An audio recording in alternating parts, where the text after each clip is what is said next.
तो आज हम एसटी पे नाम के एक प्लेटफॉर्म को समझने वाले हैं और इसके लिए ना हम सीधे उन्हीं के प्रेजेंटेशन को देख रहे हैं। तो चलिए शुरू करते हैं और देखते हैं कि आखिर है क्या।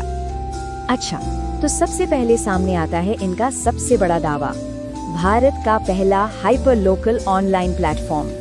ये अपने आप में एक बहुत बड़ा क्लेम है और यहीं से आप कह सकते हैं एक तरह की टोन सेट हो जाती है कि ये सर्विस असल में करना क्या चाहती है। तो सवाल यही उठता है कि क्या ये सिर्फ पेमेंट करने का एक नया तरीका है या फिर इसके पीछे कुछ और भी है। देखकर तो यही लगता है कि इस प्लेटफॉर्म की कई परतें हैं जिन्हें हमें एक एक करके समझना होगा। चलिए सबसे पहले ऐप के उस हिस्से को देखते हैं जो सीधे सीधे कस्टमर्स के लिए है, मतलब इसकी जो मेन सर्विस है वो आखिर है क्या। तो देखिए, एक आम यूजर के लिए ये ऐप रोजमर्रा की जिंदगी को आसान बनाने का काम करता है, जैसे आसपास की दुकानों से शॉपिंग करना हो या फिर घर के बिल, मोबाइल, गैस, बिजली, ये सब एक ही जगह से हो सकता है। और हाँ, पेमेंट के लिए एक SD हब कार्ड का भी जिक्र किया गया है। और पेमेंट का तरीका वो भी बड़ा सिंपल सा है, बस 3 स्टेप्स हैं। पहले SD पे वॉलेट में पैसे डालिए, फिर दुकानदार का कोड स्कैन करके पेमेंट कर दीजिए और आखिर में जो भी बैलेंस बचा है उसे अपने बैंक अकाउंट में वापस निकाल लीजिए। देखा जाए तो प्रोसेस काफी सीधा साधा है। और अब यहाँ से कहानी में एक बहुत ही दिलचस्प मोड़ आता है। अब हम इस बात से आगे बढ़ रहे हैं कि कोई इस ऐप से क्या कर सकता है और इस पर आ रहे हैं कि कोई इससे क्या कमा सकता है। तो यहाँ पर ना ऐप को इस्तेमाल करने के 2 बिल्कुल अलग अलग रास्ते दिखाए गए हैं। एक तरफ है कस्टमर या ग्राहक जो बस खरीदारी और बिल पेमेंट के लिए ऐप का इस्तेमाल करता है, और दूसरी तरफ है प्रमोटर जिसका मकसद दोस्तों को रेफर करना, कैशबैक कमाना और एक पूरा टीम नेटवर्क तैयार करना है। कमाई का जो पहला तरीका है वो काफी दिलचस्प है। इसे होल्डिंग कैशबैक कहा गया है, मतलब सिर्फ वॉलेट्स में पैसे रखने पर भी रोजाना एक फिक्स्ड परसेंटेज वापस मिलेगा। और यहाँ टेबल में साफ दिखता है कि जितना ज्यादा पैसा वॉलेट में होगा, कैशबैक का रेट भी उतना ही बढ़ेगा। ये 0.15% से शुरू होकर सीधे डबल यानी 0.30% तक जाता है। इसके अलावा एक और छोटा सा तरीका है रेफरल बोनस, मतलब हर नए यूजर के लिए जो अपना KYC वेरिफिकेशन पूरा कर लेता है उसके लिए एक बार 5 रुपए मिलते हैं। अच्छा, तो अब हम आते हैं इस प्लेटफॉर्म के सबसे जरूरी या कह सकते हैं सबसे कॉम्प्लेक्स हिस्से पर, इसका मल्टी लेवल इनकम स्ट्रक्चर। ऐसा लगता है कि यही इस पूरे बिजनेस मॉडल का असली इंजन है।